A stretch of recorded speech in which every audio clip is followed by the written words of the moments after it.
Docteur Lacan, en ce moment se tient à Paris le 28e congrès international de psychanalyse. Vous n'êtes pas invité. Vous n'en êtes pas. Que je n'y sois pas invité ne veut pas dire que j'en sois absent.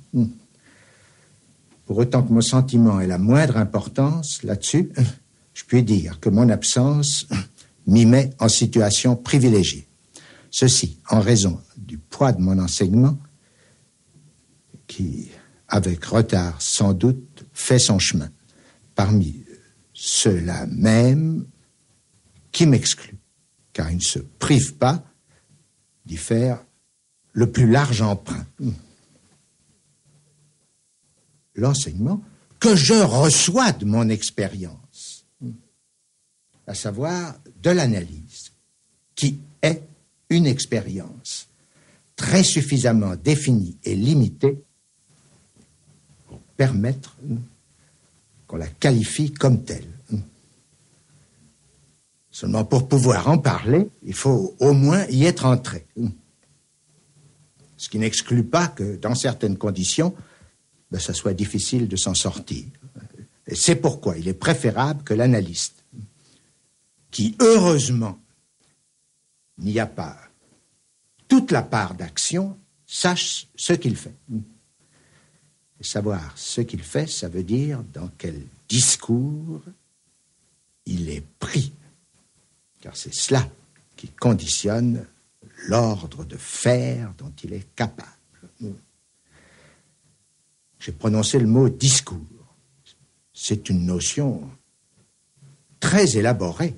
Je l'ai élaborée sans doute à partir de cette expérience. Il faut quand même bien admettre que 20 ans où je me suis laissé enseigner par l'expérience et où je me suis efforcé d'en extraire quelque chose, 20 ans, ça permet d'élaborer. Ce qui ne veut absolument pas dire que de cela, j'ai se dire une conception du monde. Ce que je définis, c'est ce qui peut se dire à partir de cette expérience nouvellement introduite dans le champ des discours humains, c'est-à-dire de ce qui constitue un mode de lien social. Vous n'êtes pourtant pas le seul à vous être intéressé au discours. Est-ce que ce n'est pas le fait des psychanalystes qui se penchent plus particulièrement justement sur le formalisme de l'analyse? On peut poser la question en ces termes, n'est-ce pas? C'est vraiment un point de départ, et c'est d'ailleurs de là qu'est parti ce que je me trouve appelé, ce qui se trouve situé comme mon enseignement. L'analyste reconnaît-il ou pas ceci que j'enseigne, que l'inconscient est structuré comme un langage? C'est la formule clé, n'est-ce pas, par laquelle j'ai cru devoir introduire la question, n'est-ce pas? La question est celle-ci. Ce que Freud a découvert et qu'il a épinglé comme il a pu du terme d'inconscient, ça ne peut en aucun cas rejoindre d'aucune façon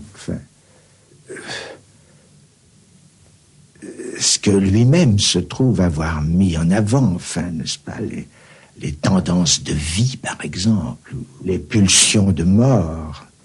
Ça ne peut en aucun cas y être identifié. Ce que Freud a découvert, c'est ceci, c'est que l'être parlant ne sait pas les pensées, il a employé ce terme, les pensées même qui le guident, n'est-ce pas? Il insiste sur ce que ce sont des pensées, et quand on lit, on s'aperçoit, n'est-ce pas, que ces pensées, comme toutes les autres, se caractérisent par ceci qu'il n'y a pas de pensée qui ne fonctionne comme la parole, n'est-ce pas, qui n'appartiennent au champ du langage.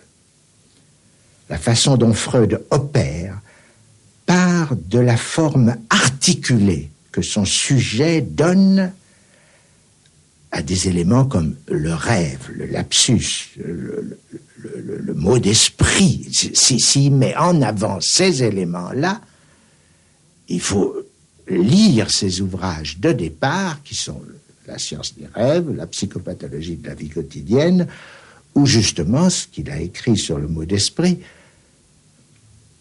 pour s'apercevoir qu'il n'y a pas un seul de ces éléments qu'ils ne prennent comme articulés par le sujet, et c'est sur cette articulation elle-même que porte son interprétation, n'est-ce pas? La nouvelle forme qu'il y substitue par l'interprétation est, je dirais, de l'ordre de la traduction, n'est-ce pas? Et la traduction, chacun sait ce que c'est que la traduction. On commence à s'y intéresser, peut-être un tout petit peu à cause de moi, mais qu'importe. C'est toujours une réduction, et il y a toujours une perte dans la traduction. Eh bien, ce dont il s'agit, c'est en effet d'une perte. On touche, n'est-ce pas, que cette perte, c'est le réel lui-même de l'inconscient. Le réel même tout court, le réel pour l'être parlant, c'est qu'il se perd quelque part. Et où? C'est là que Freud a mis l'accent, il se perd dans le rapport sexuel. Il est absolument fabuleux que personne n'ait articulé ça avant Freud, alors que c'est la vie même des êtres parlants. Qu'on se perde dans le rapport sexuel, c'est évident, c'est massif, c'est là depuis toujours, et après tout, jusqu'à un certain point, on pourrait dire, ça ne fait que continuer. Si Freud a centré les choses sur la sexualité, c'est dans la mesure où, dans la sexualité, l'être parlant bafouille. Alors, pendant longtemps, ça n'a pas empêché qu'on a imaginé la connaissance sur le modèle de ce rapport, en tant qu'il est rêvé. Et comme je viens de le dire, rêver veut dire là, bafouiller.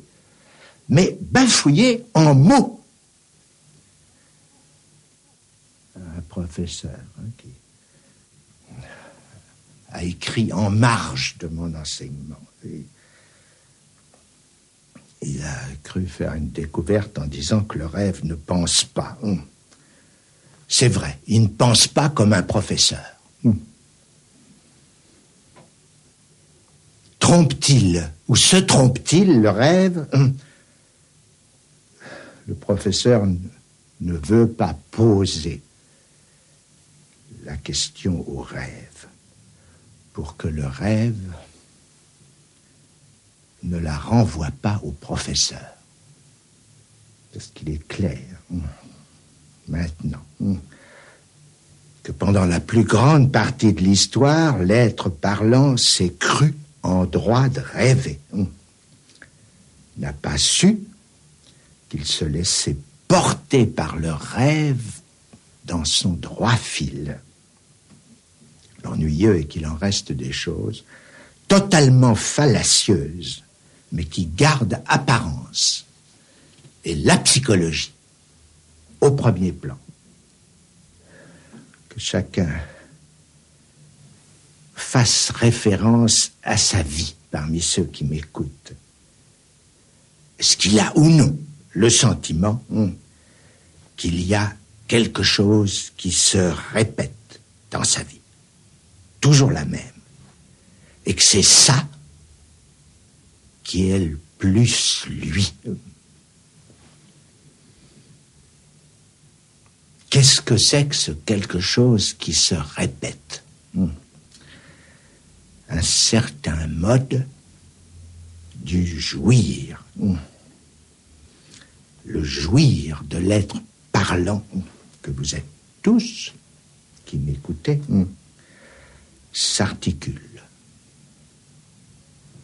Et c'est même pour ça qu'il va au stéréotype.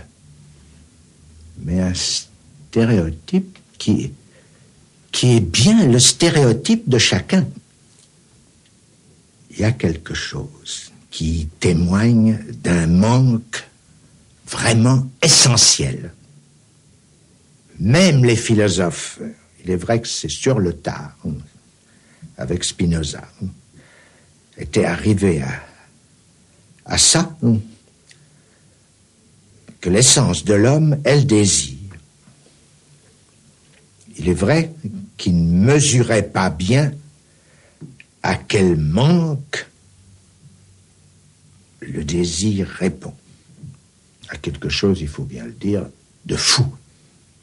À quoi, pendant longtemps, on a substitué la perfection attribuée à l'être suprême. Cet accent sur l'être, c'est ce qu'il y a de fou là-dedans. L'être se mesure au manque propre à la norme. Il y a des normes sociales, faute de toute norme sexuelle. Voilà ce que dit Freud. La façon de saisir l'ambiguïté, le glissement de toute approche de la sexualité favorise que là, pour meubler, n'est-ce pas, on se rue avec toutes sortes de notations qui se prétendent scientifiques et on croit que ça éclaire la question. C'est très remarquable, ce double jeu de la publication analytique entre ce que peuvent, chez les animaux, détecter les biologistes, et d'autre part, ceci qui est tout à fait tangible dans la vie de chacun, à savoir que chacun se débrouille très mal sur le sujet de sa vie sexuelle. Les deux termes n'ont aucun rapport. D'un côté, c'est l'inconscient, de l'autre, c'est une approche scientifiquement valable, celui de la biologie. Mais ce que nous donne l'analyse, c'est que la question est personnelle pour chacun des êtres parlants, qu'on ferait mieux de dire des êtres parlés. Montre bien que c'est dans le langage que se joue l'affaire pour chacun. Bien sûr que, comment me le faire remarquer, il y a des affects, oui. Mais c'est du discours qui l'habite que procède l'appréciation juste de chaque affect majeur chez chacun.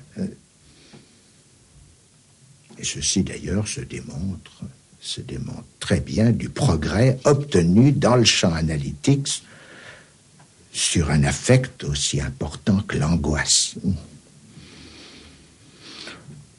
Bon, disons quelque chose de plus. L'analyse n'est pas une science. C'est un discours sans lequel le discours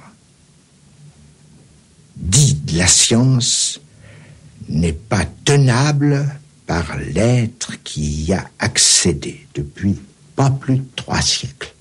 D'ailleurs, le discours de la science a des conséquences irrespirables pour ce qu'on appelle l'humanité. L'analyse, c'est le poumon artificiel. Grâce à quoi on essaie d'assurer ce qu'il faut trouver de jouissance dans le parler pour que l'histoire continue. On ne s'en est pas encore aperçu, et c'est heureux. Parce que dans l'état d'insuffisance et de confusion où sont les analystes, le pouvoir politique aurait déjà mis la main dessus aux analystes. Ce qui leur aurait ôté toute chance d'être ce qu'ils doivent être. Compensatoire.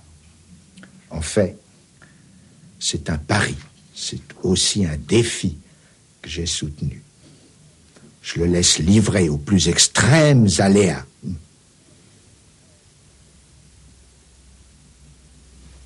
Mais dans tout ce que j'ai pu dire, quelques formules heureuses peut-être surnageront. Tout est livré dans l'être humain à la fortune.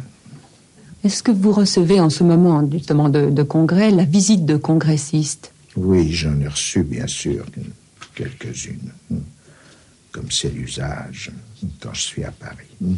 La psychanalyse est devenue ces dernières années en France ce que nous appelons un fait de culture. Je sais que vous contestez le terme. Oui, je conteste le terme dans toute la mesure où celui de nature auquel il s'oppose me paraît tout aussi contestable. Ce qu'on appelle un fait de culture, c'est en somme un fait commercial, enfin, n'est-ce pas? Pourquoi on peut s'intéresse dire que l'analyse, ça se vend bien, oui.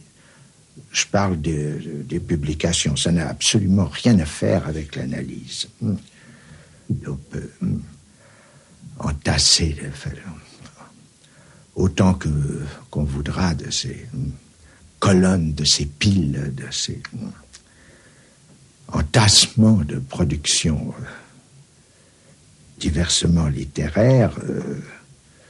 C'est ailleurs que se fait le travail, et c'est dans la pratique analytique, pour avancer là un terme que je regrette de ne pas avoir avancé plus tôt, parce qu'il est là tout à fait essentiel. Ce que j'essaie de former à la lumière d'une expérience suivie dans le quotidien, c'est une école, celle que j'ai intitulée de freudienne comme telle. C'est une école, pour autant qu'elle serait adéquate à ce que commande la structure si profondément différente de ce discours, la structure qui résulte du discours analytique.